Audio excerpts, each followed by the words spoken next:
بسم الله الرحمن الرحيم. الحمد لله والصلاة والسلام على سيدنا محمد وعلى آله وأصحابه أجمعين. الحمد لله والصلاة والسلام على سيدنا محمد وعلى آله وأصحابه أجمعين. أما بعد فأعوذ بالله من الشيطان الرجيم. بسم الله الرحمن الرحيم. واذكروا نعمة الله عليكم إذ كنتم أعداء فألف بين قلوبكم فأصبحتم بنعمته إخوانا. واذكروا نعمة الله عليكم إذ كنتم أعداء فألف بين قلوبكم فأصبحتم بنعمته إخوانا وكنتم على شفا حفرة من النار فأنقذكم منها. صدق الله العظيم. اللهم صل على سيدنا محمد وعلى آل سيدنا محمد وبارك وسلم. اللهم صل على سيدنا محمد النبي الأمي وعلى آله وأصحابه وسلم. میرے معزز مسلمان بزرگوں، عزیز بھائیوں اور امت مسلمہ کے مقدس ماں اور بہنوں، پچھلے اتوار کو ہم نے عرض کیا تھا آمد رسول صلی اللہ علیہ وسلم سے پہلے دنیا کے احوال، دنیا کے حالات، اس وقت کا معاشرہ، اس کے خد و خال کیا تھے۔ عرض کیا تھا کہ اس وقت وہاں شرک کا دور تھا، تصویر سازی اور مجسمہ سازی تھی، مجسمے بنائے جاتے تھے، تصویر سازی تھی، تصویریں جسے کہیں کہ بنائی جاتی تھی۔ اور عرض کیا تھا کہ شراب نوشی تھی، لوٹ مار کی کثرت تھی، بچیوں سے نفرت تھی، کتوں سے بڑا پیار تھا، کتوں سے بڑا پیار تھا، بچیوں سے نفرت ہوتی تھی، سود کی کثرت تھی، اور عورت اپنا حسن و جمال کا اظہار کیا کرتی تھی۔ تو اللہ تعالیٰ نے اس پورے دور کو دو جملوں میں ذکر کر دیا کہ آپ کی آمد سے پہلے دنیا کے حالات یہ تھے، اذ کنتم اعداء، تمہاری آپس میں دشمنیاں تھیں، وَكُنْتُمْ عَلَى شَفَا حُفْرَةٍ مِّنَ النَّارِ، اور تم جہنم کے کنارے کھڑے تھے، ہلاکت تک پہنچ چکے تھے۔ یہ اس پورے دور کی تصویر ہے۔ آپ علیہ السلام سے پہلے جو دنیا جس حالت میں تھی،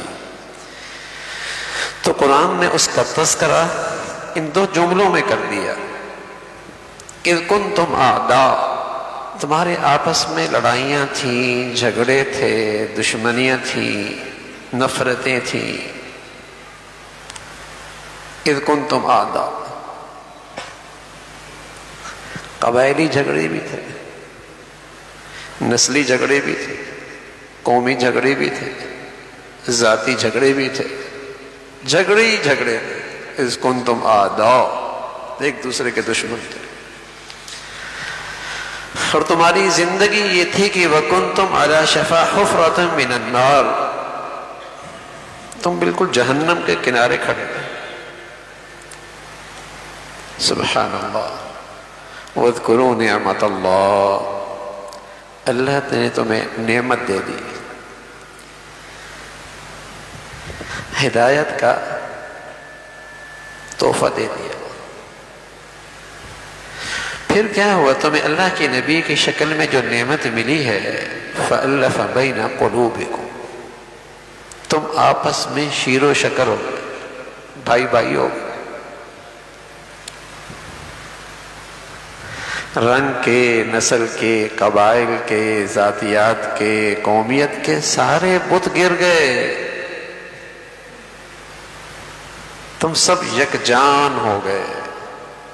فَأَلَّفَ بَيْنَ قُلُوبِكُمْ، تمہارے اندر ایک دوسرے کے لیے محبتیں، الفتیں، آپس کا اتفاق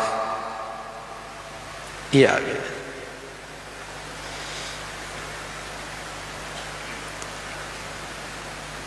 الفتیں اور محبتیں آ گئی. وَأَلَّفَ بَيْنَ قُلُوبِكُمْ لَوْ أَنفَقْتَ مَا فِي الْأَرْضِ جَمِيعًا مَا أَلَّفْتَ بَيْنَ قُلُوبِهِمْ. اگر ساری دنیا کا خزانہ بھی خرچ کر ڈالو نا اور چاہو کہ تمہارے اندر الفت اور محبت آ جائے، نہیں آ سکتی. یہ تو اس نعمت کے بدولت آئی،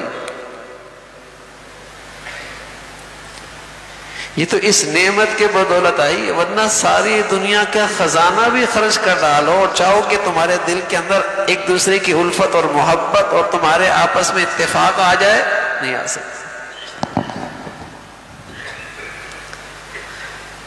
وَاذْكُرُوا نِعْمَةَ اللَّهِ إِذْ كُنْتُمْ أَعْدَاءً فَأَلَّفَ بَيْنَ قُلُوبِكُمْ. تمہارے اندر الفت اور محبت آ گئی. آپ علیہ الصلوۃ والسلام کی آمد سے پہلے سب نفرتوں کا شکار تھے. آپ کی زندگی کی بدولت، آپ کے اخلاق کے بدولت، آپ کی سنتوں کے بدولت،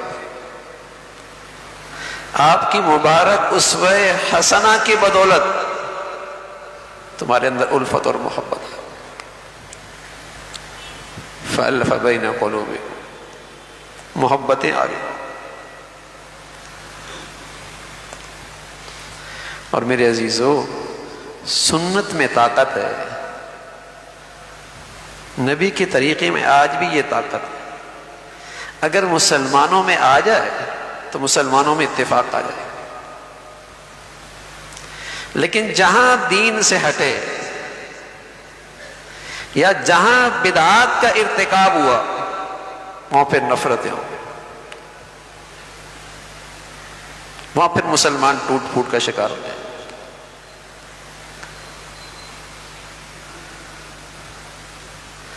جو چیز جہالت کی وجہ سے ہو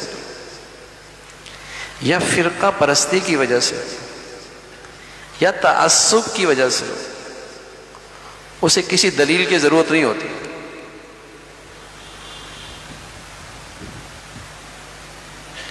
جو چیز جہالت کی وجہ سے ہو،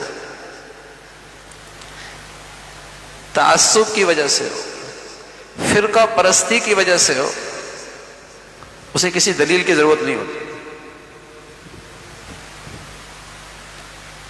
اگر کوئی کہہ دے نا میاں یہ اللہ کے نبی کی زندگی میں نہیں ہے، یہ کام حضور نے نہیں کیا، یہ چیز صحابہ نے نہیں کی، یہ چیز تابعین نے نہیں کی، اہل سنت والجماعت کے جو بڑے 4 ائمہ ہیں، امام مالک، امام شافعی، امام ابو حنیفہ، امام احمد بن حنبل رحمہم اللہ، ان کی زندگی میں نہیں. سائے ستہ کی احادیث میں کہیں صحیح حدیث نہیں ہے.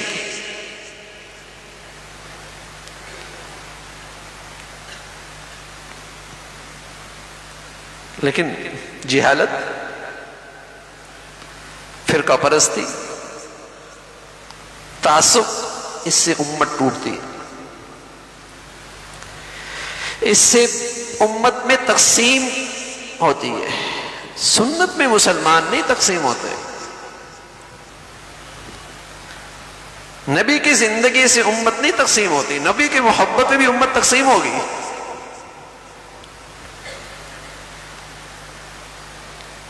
تقسیم تو ہوگی جب دین میں اضافہ ہوگا. جو چیز دین میں نہیں، جب ہم اس کو دین بنائیں گے تب یہ امت تقسیم ہوگی. آپ علیہ الصلوۃ والسلام دنیا میں آئے تو فرمانے لگے میں اپنی امت کے لیے 2 عید مقرر کرتا ہوں، عید الفطر، عید الاضحیٰ. اب امت میں کوئی کہہ دے کہ میاں میں 1 مناؤں گا، 2 نہیں مناؤں، تو امت تقسیم ہوگی نہیں ہوگی؟ اور کوئی کہہ دے میں 3 مناؤں گا، بتاؤ تب بھی تقسیم ہوگی نہیں ہوگی؟ کوئی کہے گا میں 4 مناؤں گا، تب بھی تقسیم ہوگی نہیں ہوگی؟ لیکن 2 میں تو مشرق، مغرب، شمال، جنوب کا کوئی مسلمان تقسیم نہیں ہوگا نا، سب 2 منائیں گے. نبی کے طریقے میں تو تقسیم نہیں ہے. جب کوئی کہہ دے نہیں 2 نہیں 1 ہے، مسلمان تقسیم ہو جائیں گے۔ جب کوئی مسلمانوں میں یہ کہہ دے گے دونوں تین ہیں، مسلمان تقسیم ہو جائیں گے۔ آدھے لوگ کیک کاٹ رہے ہیں، آدھے لوگ عید کی نماز پڑھ رہے ہیں، آدھے نہیں پڑھ رہے، تقسیم ہو جائیں گے۔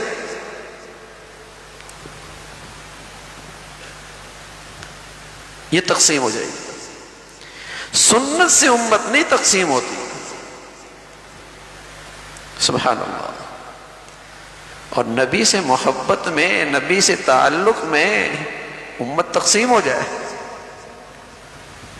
مسلمان تقسیم ہو جائے۔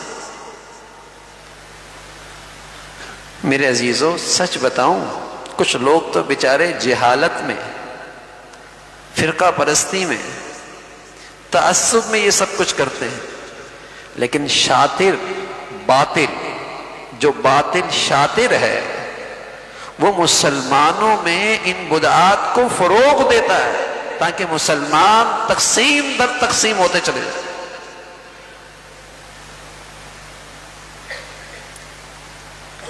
آج دیکھو نا، مسلمان کسی بھی اسلام کے حکم کے لیے اکٹھے نہیں ہو سکتے، تقسیم جو ہے، کسی بھی باطل کے خلاف اکٹھے نہیں ہو سکتے۔ کتنا بڑا کفر سامنے آ جائے، مسلمان آپس میں اکٹھے نہیں ہو سکتے۔ کیوں؟ تقسیم جو ہے، کہیں جماعتی تعصب ہے، کہیں فرقہ واریت کی پرستی ہے،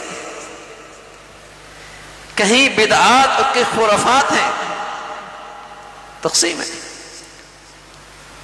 والذی ارسل رسولہ بالہدی ودین الحق لیظہرہ علی الدین کلہ۔ ہمارے پیارے نبی تو دنیا میں آئے تھے اس لیے کہ آپ کا دین دنیا پہ غالب آ جائے، لیکن مسلمان ایک ہوں تو اس محنت میں لگے نا، ان کو تو آپس ہی سے فرصت نہیں ہے۔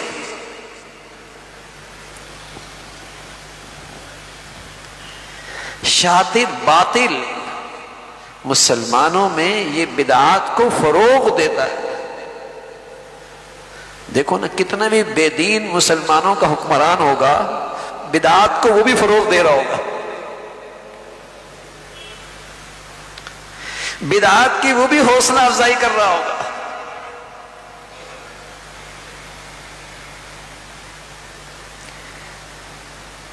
باطل سے باطل حکمران بھی اس کی حوصلہ افزائی کر رہا ہوگا، لیکن نبی کی دین کی حوصلہ افزائی نہیں کرے گا کہ آج دنیا میں، اسلامی دنیا میں، مسلمانوں کے ملکوں میں نبی کا دین کا سب سے بڑا حکم نماز، اس کو فروغ دو نا۔ نبی کی زندگی کی سچائی، اسے فروغ دو نا قومی سطح پہ۔ نبی کی زندگی کا حیا، اسے قومی زندگی پہ فروغ دو۔ یہ نہیں دیں گے۔ نبی کے دین کے لائی ہوئی حدود فروغ دو، نہیں دیں گے۔ بے دین سے بے دین حکومت بدعات کو فروغ دے گی تاکہ مسلمانوں میں تقسیم ہو، نفرتیں بڑھیں۔ آج کی دنیا تو بہت جدید دنیا ہے، سالوں پہلی تاریخ بھی آپ آسانی سے آج نکال سکتے ہیں، صدیوں پہلی تاریخ بھی آج نکال سکتے ہیں۔ تو قرآن میں، حدیث میں کہیں نہیں ہے کہ آپ علیہ الصلاۃ والسلام جس دن پیدا ہوئے، یہ بات تو طے ہے کہ وہ پیر کا دن ہے، اور یہ بھی طے ہے کہ وہ صبح کا وقت ہے، لیکن یہ تاریخ بنتی ہی نہیں کہ پیر کا دن بھی ہو اور 12 ربیع الاول بھی ہو۔ تو میں عرض کر رہا ہوں، تاریخیں نکالنا بھی آسان ہے نا، 5 صدیاں پہلے بھی آپ تاریخ نکال سکتے، وہ 9 تاریخ بنتی ہے، تب پیر کا دن بنتا ہے، وہ تاریخ بنتی نہیں۔ لیکن حضور علیہ الصلاۃ والسلام کی ولادت مبارک باسعادت یہ طے ہے کہ فجر کے وقت ہوئی، جب صبح پھوٹ رہی تھی، اور وہ دن اتوار کا تھا، پیر کا دن تھا، اور وہ ربیع الاول کا مہینہ تھا۔ یہ 3 باتیں آتی ہیں، ربیع الاول کا مہینہ تھا، پیر کا دن طے ہے اور وہ فجر کا وقت ہے، تو آپ کی ولادت کی نسبت کس سے ہے بھائی؟ فجر سے بھی ہے۔ آپ کی ولادت کی نسبت پیر کے دن سے بھی ہے، آپ کی ولادت کی نسبت ربیع الاول سے بھی ہے۔ تو پھر برکت کا وقت تو روز فجر کا ہوا نا، پھر تو مبارک گھڑی روز ہر پیر کا دن ہوا نا، ہر پیر کا دن، صرف ربیع الاول ہی کیوں؟ آپ کی پیدائش تو صبح کے وقت ہوئی، تو پھر ہر 24 گھنٹے کے بعد۔ آپ کی ولادت تو پیر کے دن ہوئی، پھر ہر 7 دن کے بعد، 1 سال کے بعد کیوں؟ اور اگر 1 سال کے بعد کرنی ہی ہے تو پھر مہینے میں 4 دن، کہ صبح بھی ہو، پیر بھی ہو، ربیع الاول بھی ہو، مہینے میں 4 تاریخیں آتی، صبح بھی ہو، پیر بھی ہو، ربیع الاول بھی ہو۔ یہ تو کسی عقل کے پیمانے میں بھی نہیں آتی، نقل میں تو ہے ہی نہیں کہ اللہ کے نبی صلی اللہ علیہ وسلم ساری زندگی رہے، آپ نے تو کوئی اہتمام نہیں کیا۔ پھر حضرت ابو بکر کی خلافت رہی، آپ نے تو کوئی اہتمام نہیں کیا۔ حضرت عمر کی خلافت ہوئی، آپ نے تو کوئی اہتمام نہیں کیا۔ حضرت عثمان کی خلافت ہوئی، کوئی اہتمام نہیں۔ حضرت علی کی خلافت ہوئی، کوئی اہتمام نہیں ہوا، رضوان اللہ علیہ اجمعین۔ حضرت حسن کا دور آیا، حضرت معاویہ کا دور آیا رضی اللہ تعالیٰ عنہما، پھر تبع تابعین کا دور آیا، تبع تابعین کا دور آیا، کہیں اہتمام نہیں۔ اور آپ بھی جانتے ہیں جن کی عمریں بڑی ہیں، جو 70 سال کے ہیں، 60 سال کے، انہیں بھی اندازہ ہے کہ 60 سال پہلے ہمارے ہاں بھی یہ رنگ نہیں تھا، ہمارے ہاں بھی یہ رنگ نہیں تھا۔ اور بدعت کی شان ہی یہی ہے کہ وہ ہر زمانے کے لحاظ سے بدلتی رہتی ہے، سنت ہمیشہ ایک جیسی رہتی ہے۔ صدیاں گزر گئی، سنت ایک جیسی رہے گی۔ جو دین میں اضافہ ہوتا ہے وہ ہر زمانے میں اس کی شکل نہیں ہوگی، نیا رنگ ہوگا۔ پہلے کیک تو نہیں کاٹتے تھے، عیدی بھی نہیں دیتے تھے، پتہ نہیں وہ وقت کب آنے والا ہے، اللہ حفاظت فرمائے کہیں عید کی نماز بھی شروع نہ ہو جائے۔ تو افسوسناک صورت یہ ہے کہ اس سے مسلمان تقسیم ہوتا ہے، اور دین کی صحیح شکل جو مسلمانوں کی غلبی کی وجہ ہے، جو مسلمانوں کے اتفاق کی چیز ہے، وہ ایسا ایسا پیچھے جا رہی ہے۔ نبی کی سنتوں سے مسلمان تو ایک ہوتا ہے، نبی کے اخلاق سے یہ امت اتفاق کی طاقت میں آتی ہے، اس امت میں وحدت آتی ہے۔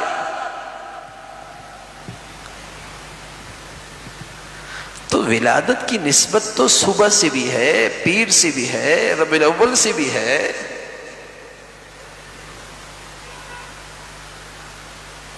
تو پھر کسی ایک صرف ربیع الاول کس معنی میں؟ لیکن جو دیکھا دیکھی، میں نے عرض کیا نا، یا تو جہالت ہے، یا فرقہ پرستی ہے، یا تعصب ہے، اور اس کے لیے کوئی دلیل کی ضرورت نہیں ہوتی۔ دلیل کی ضرورت ہوتی ہے سنت کے لیے، عدل کے لیے، انصاف کے لیے، صراط مستقیم کے لیے، اس کے لیے ضرورت ہوتی ہے۔ اور باطل کی میں عرض کر رہا ہوں، پوری محنت ہے کہ مسلمانوں میں فرقوں میں تقسیم کر کے، گروہوں میں تقسیم کر کے اتنا تقسیم کر دو کہ جب ان کے سامنے کوئی کفر بھی آئے تو یہ متحد نہ ہو سکے، یہ اس کفر کو مٹانے کے لیے آپس میں ایک نہ ہو سکیں۔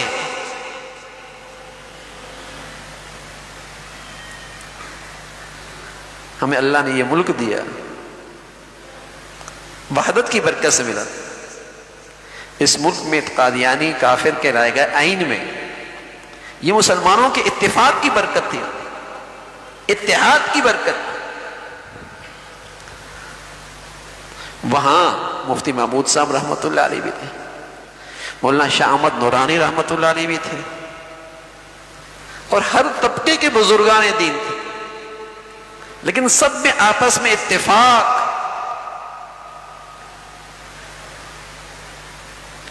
لیکن اس قسم کی خرافات سے، بدعات سے مسلمانوں میں نفرت پیدا ہوتی، مسلمان تقسیم ہوتے۔ اور قرآن نے بتایا وَاذْكُرُوا نِعْمَةَ اللَّهِ إِذْ كُنْتُمْ أَعْدَاءَ، جب تمہارے پاس نبی کی زندگی نہیں ہوتی تمہارے اندر دشمنیاں ہوتی، تم ٹوٹ پھوٹ کا شکار ہوتے۔ جہاں تمہارے بیچ میں نبی کی زندگی آئی تمہارے اندر الفت اور محبت ہو۔ نبی کی محبت سے، نبی کی اطاعت سے نفرتیں نہیں ہوتی، مسلمان ایک ہوتا، مسلمانوں میں وحدت آتی ہے، اتفاق آتا ہے۔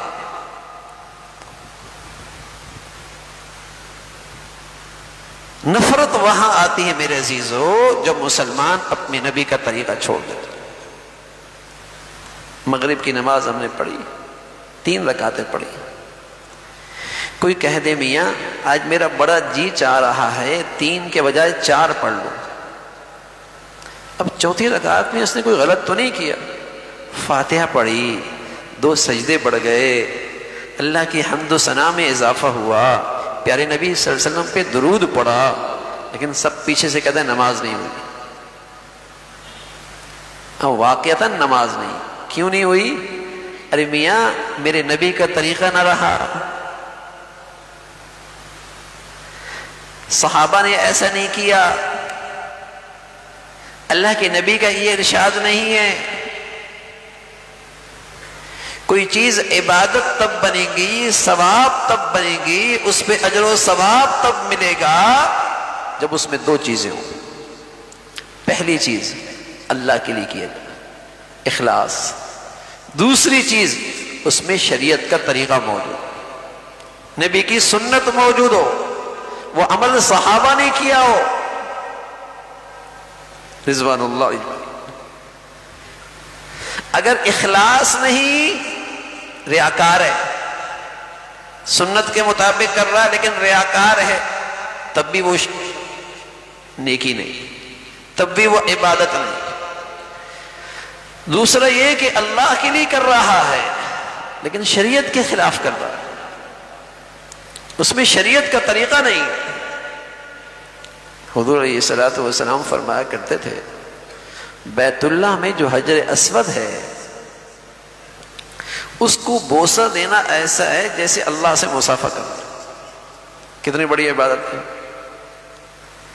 لیکن اگر کوئی آدمی وہ بوسہ دینے کے لیے جائے اور دوسروں کو دھکا دے کے جائے، تکلیف دے کے جائے، اجر تو دور کی بات ہے، گناہ ملے گا، گناہ ملے گا۔ اب بظاہر وہ نیکی نظر آ رہی ہے لیکن اللہ کی نبی کا طریقہ نکل گیا، عبادت نہیں رہی، نیکی نہ رہی۔ تو میرے عزیزو، پیارے رسول صلی اللہ علیہ وسلم کی جو زندگی ہے نا، یہ میری دنیا آخرت کی فلاح کا ذریعہ ہے۔ اور یہ بات آپ کی صحبت میں بیٹھنے والے خوب سمجھتے ہیں۔ انہوں نے اس انداز سے محبت کا اظہار تو نہیں کیا جو آج ہم دیکھ رہے ہیں، لیکن سبحان اللہ اپنی زندگی کا ہر عمل آپ کے عمل سے ایسا میل کھا رہا تھا ان کا، اور اپنی زندگی آپ کی زندگی میں ایسی ڈال لی کہ اللہ کے محبوب ہو گئے۔ اسوہ اسے کہتے ہیں، اسوہ حسنہ، دیکھتے چلے جاؤ اور کرتے چلے جاؤ، دیکھتے چلے جاؤ اور کرتے چلے جاؤ، اس لیے کہ مجھے اپنا پیارا حبیب بہت پسند ہے، جو میرے محبوب کا دیکھا ہوا عمل کرتا چلا جائے گا وہ بھی میرا محبوب بن جائے گا۔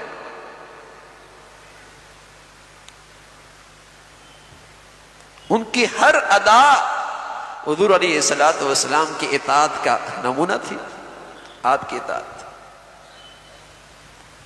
حضرت مرثد ابن ابی مرثد رضی اللہ تعالیٰ عنہ مہاجر صحابی ہیں،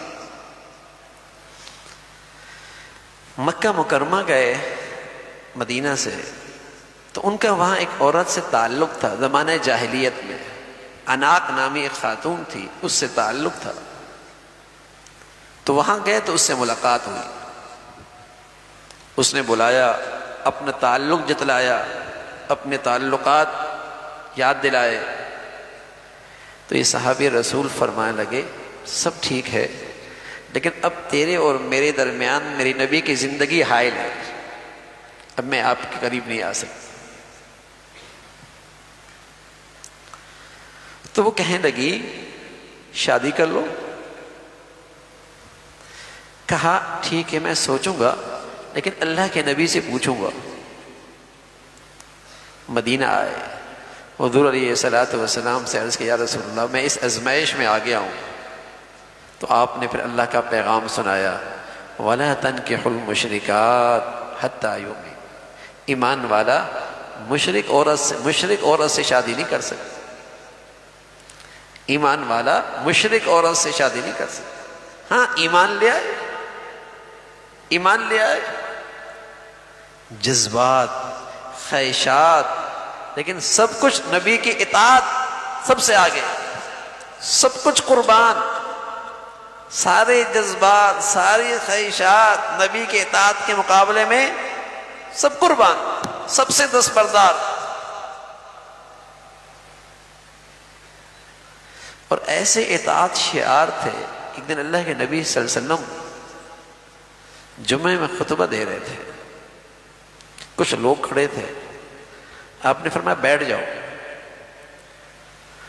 تو حضرت عبداللہ ابن مسعود رضی اللہ عنہ کان میں یہ آواز پڑی بیٹھ جاؤ، ابھی اندر داخل ہی نہیں ہوئے تھے، لیکن اللہ کے نبی کے یہ الفاظ کانوں میں پڑے تو آگے قدم کیسے بڑھے، وہیں بیٹھ گئے۔ سبحان اللہ۔ حضور علیہ الصلوۃ والسلام نے انہیں اندر بلایا اور ان کی تعریف فرمائی، ایسے جانثار، ایسے آپ پر فدا۔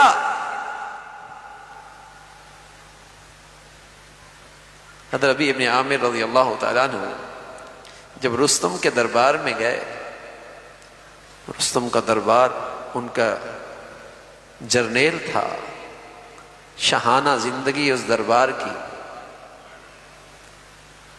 تو اس نے کھانے کے لیے کچھ پیش کیا، جب پیش کیا تو کچھ چیز نیچے گر گئی۔ پیارے رسول صلی اللہ علیہ وسلم کی سنت یہ ہے کہ اسے اٹھا لو، ہو سکتا ہے ساری برکت اس میں ہو۔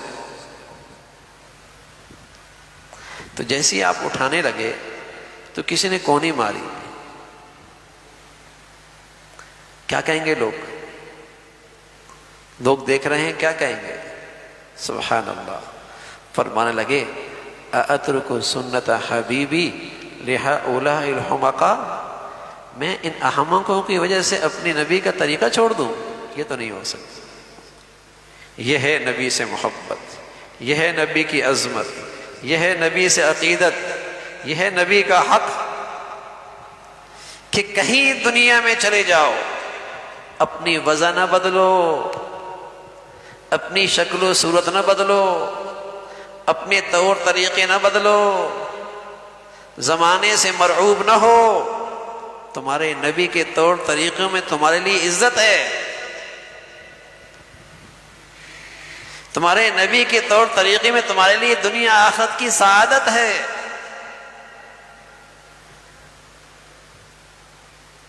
یہ محبت کا حق ہے،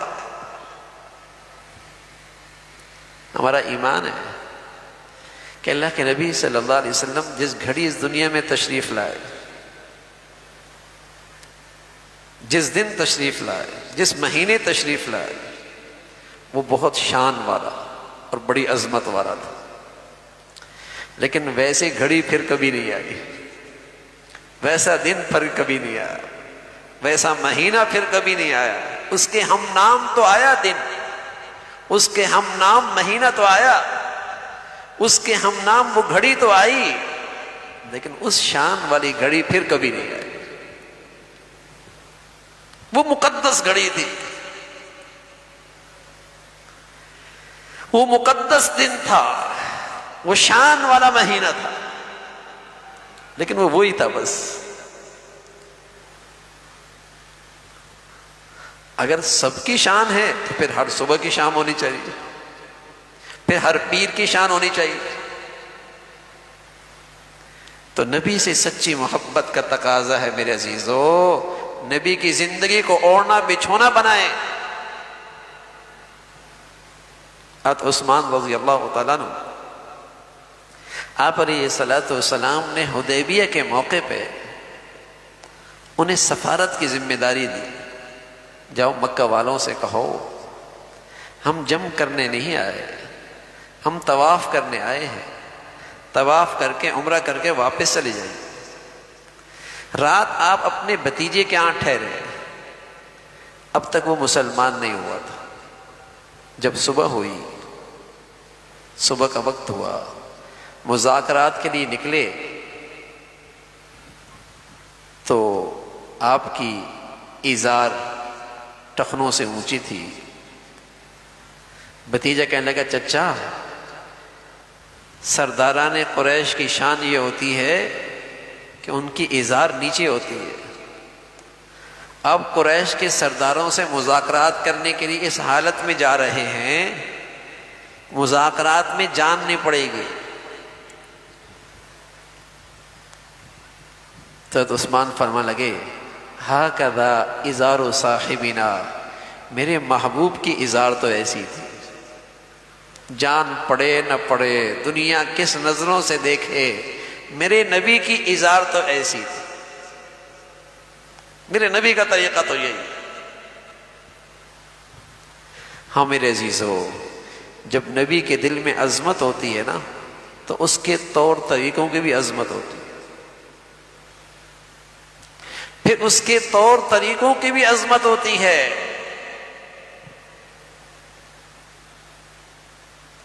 آدمی جب کسی جیسا بننا چاہتا ہے تو پہلے اس کی شخصیت دل میں اترتی ہے نا،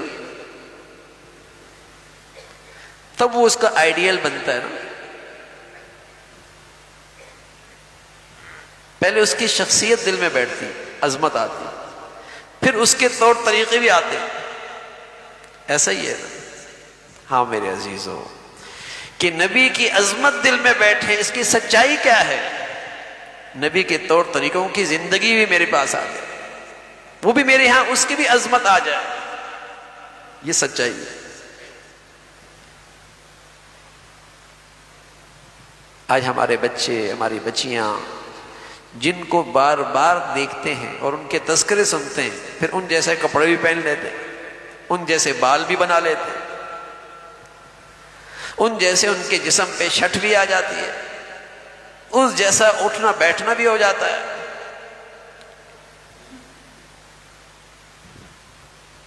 تو میرے عزیزو، نبی کی سیرت پڑھیں، اپنے گھروں میں بھی نبی کی سیرت کے تذکرے ہوں. نبی کی زندگی تو پڑھیں نا.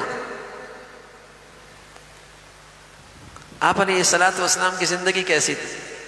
اور خاص طور پہ اردو کتاب، اردو میں بھی ہے، انگریزی کے اندر بھی ہے.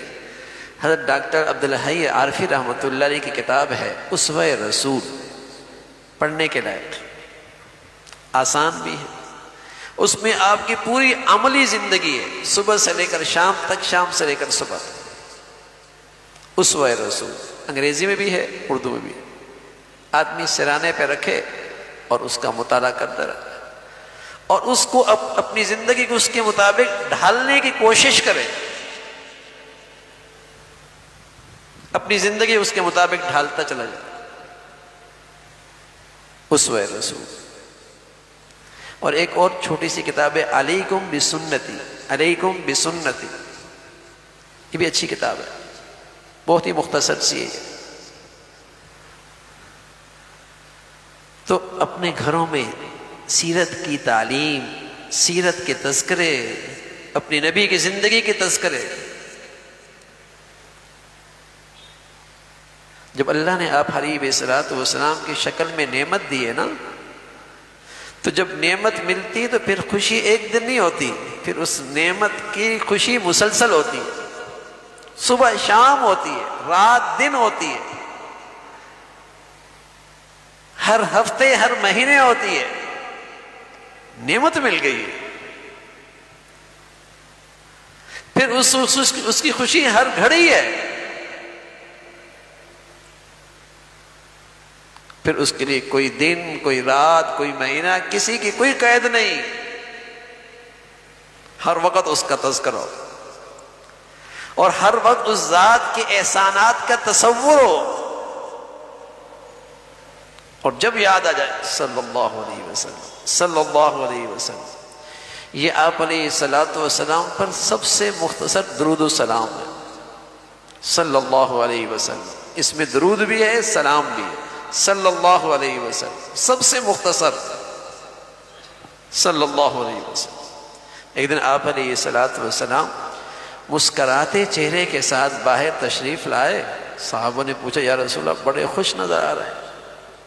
فرمایا کیوں خوش نہ ہو، جبرائیل امین نے آ کے بتایا ہے کہ اللہ نے فرمایا ہے جو بھی آپ پہ درود و سلام بھیجے گا ایک بار تو اللہ اس پہ 10 مرتبہ رحمتیں بھیجے گی، اللہ تعالیٰ اس پہ 10 مرتبہ رحمتیں بھیجے گی۔ تو اچھی بات تو یہ ہے 24 گھنٹوں میں سے کوئی وقت نکال کر اکیلے بیٹھ کے اپنی نبی کی محبت، عظمت دل میں لے کر اور آپ کے احسانات کا تصور کر کے آپ پہ درود پڑھیں، کوئی وقت نکال، صبح شام رات دن کوئی گھڑی نکال، آپ پہ درود پڑھیں۔ آپ علیہ السلام کی محبت میں اضافہ ہو اور پھر اللہ کی رحمت کے آپ مستحق بنیں گے، ورنہ جب یاد آ جائے صلی اللہ علیہ وسلم، صلی اللہ علیہ وسلم۔ حضرت مولانا زکریا رحمۃ اللہ، شیخ الحدیث رحمۃ اللہ علیہ، مولانا زکریا رحمۃ اللہ، حضرت نے پوری ایک کتاب لکھی ہے فضائل درود شریف، فضائل درود شریف، اور فرمایا کہ اگر کسی کو کوئی مشکل آ جائے اور پریشانی ہو تو کثرت سے درود شریف پڑھے، فرمایا اس کثرت کی کم از کم مقدار ہے 500 مرتبہ، فرمایا اگر اس کو اہتمام اور کثرت سے پڑھے گا اللہ اس کی مشکل آسان فرما دے۔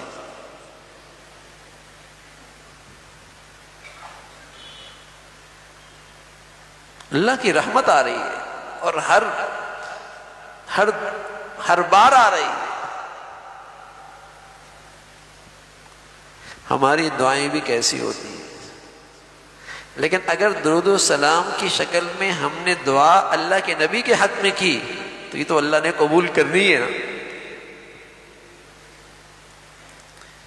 یہ تو قبول ہونی ہی ہے، لیکن اس کی برکت سے درود پڑھنے والے کا کام بن جائے۔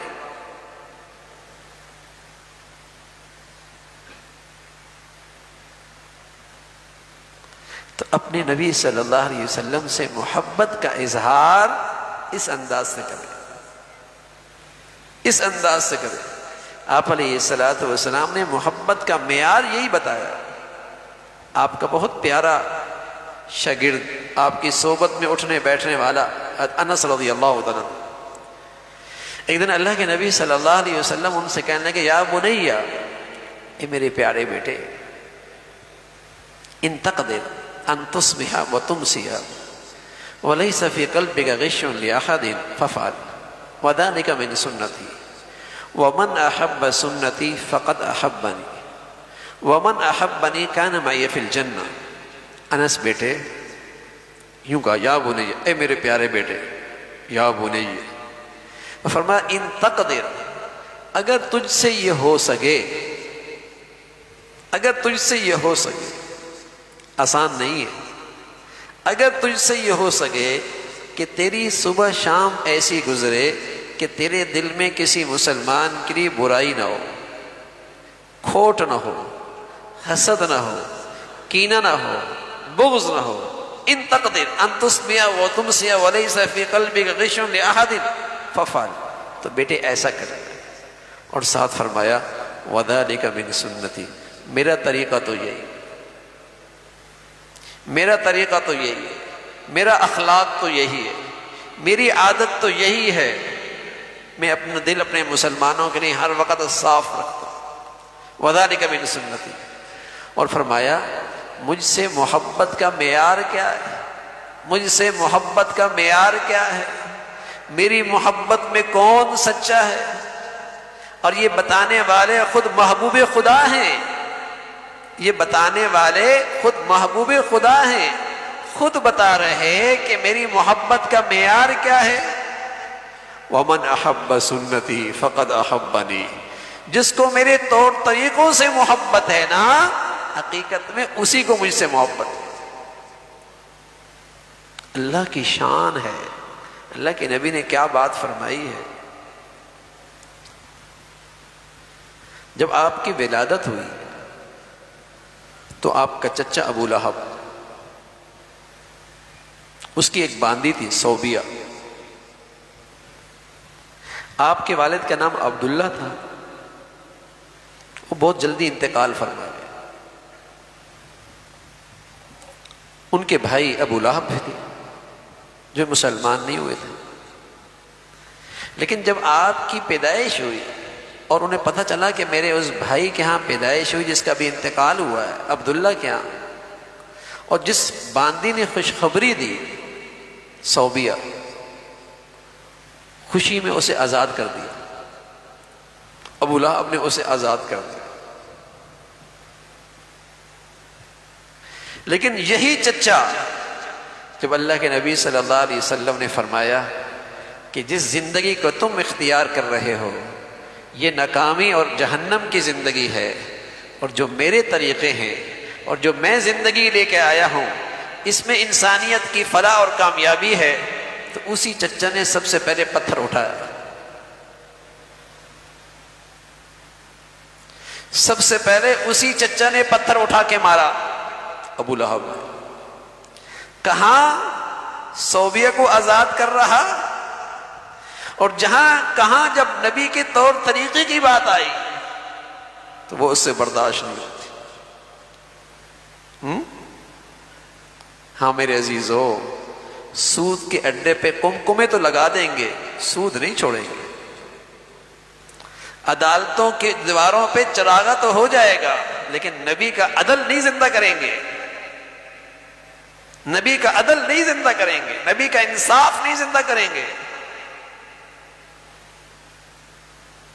حضور علیہ الصلوۃ والسلام فرمانا کہ میری محبت کا معیار ومن احب سنتی فقد احبنی، جس نے میرے طور طریقوں کو پسند کیا اس نے مجھ سے محبت کی، اور جس نے مجھ سے محبت کی وہ جنت میں میرے ساتھ، وہ جنت میں میرے ساتھ۔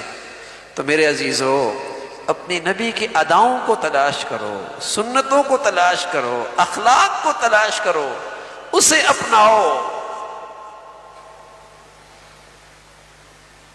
یہ شفاعت کا ذریعہ ہے، یہ نجات کا ذریعہ ہے، یہ نجات کا ذریعہ ہے۔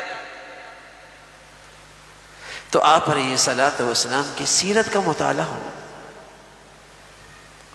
اپنے گھروں میں بھی تعلیم ہو، اور ساتھ ساتھ آپ کے احسانات کا تصور کر کے آپ علیہ الصلوۃ والسلام پہ درود و سلام،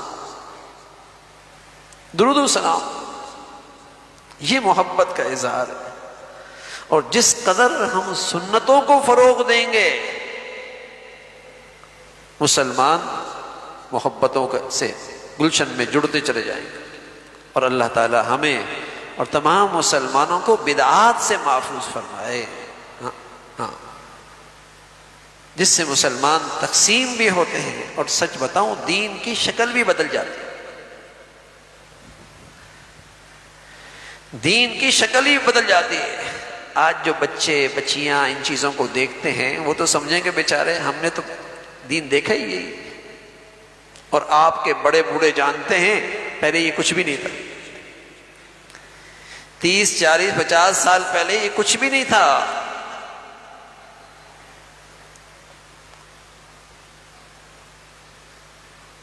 سنت ہمیشہ ایک جیسی ہے، نبی کے طور طریقے ہمیشہ صدیوں سے ایک جیسے،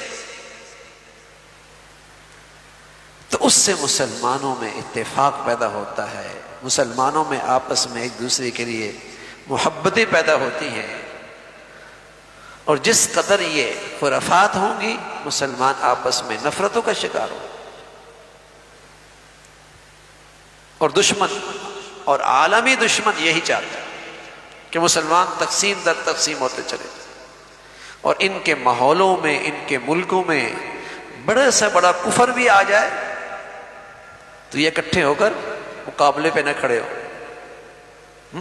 یہ جو کبھی کہتے ہیں اسرائیل کو قبول کر لیں گے، کبھی فلاں کو قبول کر لیں گے، ہاں مسلمان کیا اکٹھے ہوں گے؟ یہ آپس میں تقسیم ہوتے رہے۔ کسی برائی کے لیے، بڑی سے بڑی برائی کے لیے مسلمان آج اکٹھا ہونے کے لیے تیار نہیں۔ پہلے انہیں تقسیم کرو اور پھر ان سے سب کچھ کرا لو، پہلے انہیں تقسیم کرو۔ اس لیے اس قسم کی خرافات جو ہوتی ہیں، بدعات جو ہوتی ہیں، بے دین سے بے دین حکمران بھی اسے فروغ دے رہا ہوگا، اور بے دین سے بے دین ذرائع ابلاغ بھی اسے فروغ دے رہے ہوتے ہیں۔ نبی کے حیا کو فروغ نہیں دیں گے، نبی کی لائی ہوئی نماز کو فروغ نہیں دیں گے، نبی کے لایا ہوا زکوٰۃ کو فروغ نہیں دیں گے، نبی کی لائی ہوئی دیانت اور سچائی کو فروغ نہیں دیں گے۔ ان چیزوں کو فروغ نہیں دیں گے، لیکن جس سے مسلمان تقسیم ہوتے ہوں اور جس سے اسلام کی شکل خراب ہوتی ہو اسے فروغ دیں گے۔ تو سیرت کو فروغ دو میرے عزیزوں، نبی کی سنتوں کو فروغ دو، تاکہ ہمارے بچوں کے سامنے، ہماری نئی نسل کے سامنے نبی کی صحیح زندگی سامنے آئے،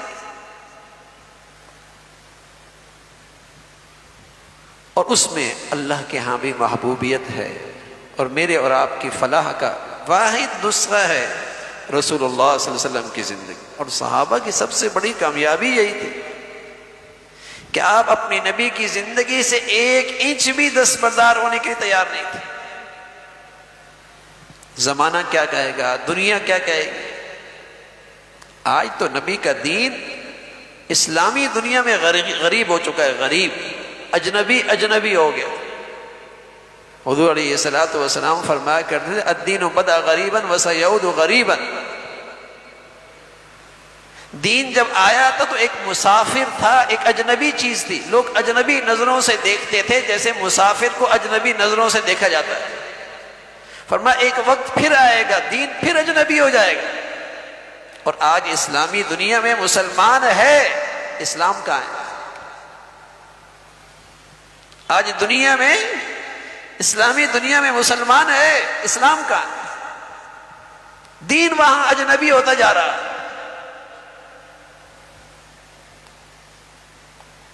لیکن رسول اللہ صلی اللہ علیہ وسلم نے دعا دی ہے، فرمایا فطوبى للغرباء الذين يصلحون ما افسد الناس من بعدي من سنتي، فرمایا اے اللہ تو انہیں خوش خرم رکھنا، تو انہیں سدا خوش رکھنا۔ اللہ کے نبی کی دعائیں لیں، پیارے نبی کی دعائیں لیں، اگر آج دعائیں لیں گے کل نبی کے ہاتھ سے حوض کوثر کا پانی پئیں گے، کل پیارے نبی کے شفاعت کے جھنڈے تلے کھڑے ہوں گے۔ فطوبى للغرباء الذين يصلحون ما افسد الناس من بعدي من سنتي، اے اللہ تو نے خوش خرم رکھنا جن طور طریقوں کو دنیا اپنی خوشیوں سے، اپنی تقریبات سے، اپنے لباس سے، اپنے گھروں سے، اپنے بازاروں سے، اپنی زندگیوں سے دنیا میرے طور طریقوں کو نکال رہی تھی، انہوں نے پھر انہیں اپنے سینے سے لگا لیا، ان سنتوں کو پھر زندہ کر لیا۔ اے اللہ تو انہیں خوش و خرم رکھ۔ پیارے نبی کی میٹھی سنتوں کو زندہ کرنا، پیارے نبی کی دعائیں لینا۔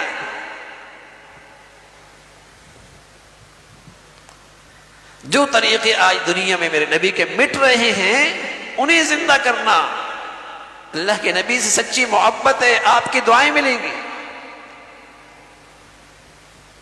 عمرہ کر کے آئیں گے لوگ، آپ کی دعوتیں کریں گے، خوش ہوں گے.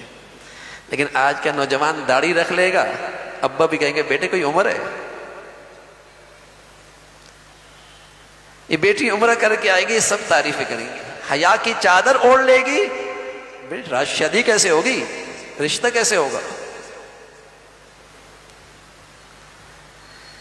تو جو پیارے نبی کی زندگی کے طور طریقے مٹ رہے ہیں اور دنیا کو آج برداشت نہیں ہے، زندہ کرو نا انہیں. نبی کی دعائیں ملیں گی. فطوبى للغرباء الذين يصلحون ما افسد الناس من بعد من سنتي. اے اللہ تو نے خوش و خرم رکھنا کہ جنہیں دنیا اپنے گھروں سے نکال رہی تھی، خوشیوں سے نکال رہی تھی، زندگیوں سے نکال رہی تھی، یہ آگے بڑھا اور اس نے ان کو پھر زندہ کر دیا، پھر سینے سے لگایا. ہم تو کہا کرتے ہیں جن کو اللہ نے مال دیا ہے ہر سال عمرہ کرتے ہیں، اچھی بات ہے. ہر سال رمضان ماہ گزارتے ہیں، اچھی بات ہے. لیکن کیا یہ اچھا ہے جنہیں اللہ نے مال دیا ہے وہ ایسا بھی کریں کہ اپنے بچوں اور بچیوں کی شادی سنت کے مطابق کریں؟ ہاں ایسا بھی ہونا کتنا اچھا لگے. اللہ نے اتنی دولت دی، پیسہ دیا، لیکن اپنی بیٹی کی شادی سنت کے مطابق کی، اپنے بیٹی کی شادی سنت کے مطابق کی. یہ مٹ چکے ہیں طور طریقے، بازاروں سے دیانت مٹ چکی ہے، سچائی مٹ چکی ہے، وعدہ وفا مٹ چکا ہے. سنت زندگی جی نبی کی، یہ ہے نبی سے محبت. اس سے پیارے نبی نے فرمایا دعائیں ملیں گی میری. آج دعائیں ملیں گی، کل نبی کے ہاتھوں سے حوض کوثر کا پانی ملے گا، کل نبی کی شفاعت کے جھنڈے تلے کھڑے ہوں گے. فطوبى للغرباء الذين يصلحون ما افسد الناس من بعد من سنتي. سنتوں کو زندہ کیجیے. اللہ تعالیٰ بھائی ہم سبھی کو اپنے حبیب صلی اللہ علیہ وسلم سے سچی محبت اور آپ کے طور طریقوں کو زندہ کرنے کی توفیق نصیب فرمائے. وآخر دعوانا الحمد للہ رب العالمین. اللہم لک الحمد کلو ولک الشکر کلو. اللہم لک الحمد کلو ولک الشکر کلو. اللہم اعنا علی ذکرک و شکرک و حسن عبادتک. اللہم اعنا علی ذکرک و شکرک و حسن عبادتک. یا حی یا قیوم برحمتک نستغیث اصلح لنا شأننا کلہ ولا تکلنا الى انفسنا طرفت عین. یا حی یا قیوم برحمتک نستغیث اصلح لنا شأننا کلہ ولا تکلنا الى انفسنا طرفت عین. یا ارحم الراحمین جو کچھ کہا سنا عمل کی توفیق نصیب فرما. ایمان والی، عافیت والی، صحت والی زندگی نصیب فرما. اے مولا کریم اپنی محبت نصیب فرما، اپنے پیارے حبیب کی سچی محبت عطا فرما، اور جن سے آپ محبت کرتے ہیں، جو آپ سے محبت کرتے ہیں، ان کی محبت نصیب فرما. یا ارحم الراحمین اپنے پسند کا جینا نصیب فرما، کلمے والی موت نصیب فرما، بری زندگی سے، بری موت سے، برے حالات سے محفوظ فرما. اے مولا کریم مسلمانوں میں ایمانی اسلامی بھائی چارہ عام فرما، اسلامی ایمانی اخوت کو زندہ فرما. مسلمانوں کو ہر قسم کے انتشار سے، بدعات سے، خرافات سے محفوظ فرما. اے مولا کریم جو مسلمانوں میں بے حیائی، فحاشی اور بے دینی کو فروغ دے رہے، ان کے شر سے محفوظ فرما. اے مولا کریم ہمارے ملک میں نیکی اور نیکی کی شکلوں کو غلبہ نصیب فرما. اے مولا کریم نبی کے طور طریقوں کو عام کرنے کے لیے ہماری زندگیاں قبول فرما. اے مولا کریم اپنے فضل سے، اپنے کرم سے یہاں جو شر کی طاقتیں ہیں، بے حیائی کی طاقتیں ہیں، انہیں نیست و نابود فرما. یا ارحم الراحمین اپنے فضل سے تمام حاضرین حاضرات، سامعین سامعات کی تمام جائز حاجات کو پورا فرما، مشکلات کو آسان فرما، پریشانیوں کو ختم فرما، حلال عطا فرما، برکت والا عطا فرما. اے مولا کریم حرام سے محفوظ فرما. یا ارحم الراحمین ہمارے بچے بچیوں کو حرام سے محفوظ فرما، حلال میں برکت عطا فرما. اے مولا کریم اپنے فضل سے بری زندگی سے، بری موت سے، برے حالات سے، برے لوگوں سے، بری صحبت سے، برے موذی امراض سے محفوظ فرما. یا ارحم الراحمین ہمیں اپنے بڑوں کے لیے صدقہ جاریہ بنا، ہماری اولادوں کو ہمارے لیے صدقہ جاریہ بنا۔ اے مولا کریم ہمیشہ اپنے بچے بچیوں کی تعلیم، تربیت، زندگی کے صحیح فیصلے کرنے کی توفیق عطا فرما۔ یا ارحم الراحمین جو بچیاں گھروں میں ہیں ان کے لیے نیک صالح رشتوں کا انتظام فرما، جو بچیاں گھروں میں جا چکی ہیں ان کے گھروں کو محبت اور تقوی سے آباد فرما۔ اے مولا کریم ہمیں اپنے گھروں میں پورا دین زندہ کرنے کی توفیق نصیب فرما۔ اپنے فضل سے، اپنے کرم سے مولا کریم ہمیں گھروں میں محبتوں والی زندگی نصیب فرما، سکون اور راحت کی زندگی نصیب فرما، ہمیشہ ٹوٹ پھوٹ سے، انتشار سے، بے چینی اور بے سکونی سے محفوظ فرما۔ یا ارحم الراحمین پوری امت مسلمہ کے حال پہ رحم فرما، اہل اسلام کو نیک صالح قیادت نصیب فرما۔ دنیا بھر میں جو بھی جہاں کہیں بھی تیرا دین کا کام اخلاص سے کر رہے، جو تیرے ہاں مقبول ہیں، سبھی کی حفاظت فرما، کام کرنے والوں کی مدد اور نصرت فرما، مساجد کی، مدارس کی، مکاتب کی، علماء کی حفاظت فرما۔ اے مولا کریم اپنے فضل سے ہمارے ملک کو سلامتی عطا فرما، اے مولا ہمارے ملک کو سلامتی عطا فرما۔ یا ارحم الراحمین ہمارے وطن عزیز کو سلامتی عطا فرما، اس کو اندرونی بیرونی خطرات سے محفوظ فرما، اسے استحکام عطا فرما، اندرونی بیرونی خطرات سے اور ہر قسم کی انتشار سے، ٹوٹ پھوٹ سے اس ملک کو محفوظ فرما۔ اے مولا کریم ہمارے شہر پہ رحم فرما، ہمارے ملک پہ رحم فرما، پوری امت مسلمہ کے حال پہ رحم فرما۔ ربنا تقبل منا انك انت السميع العليم وتب علينا انك انت التواب الرحيم، وصلى الله على سيدنا محمد وعلى آله وأصحابه أجمعين برحمتك۔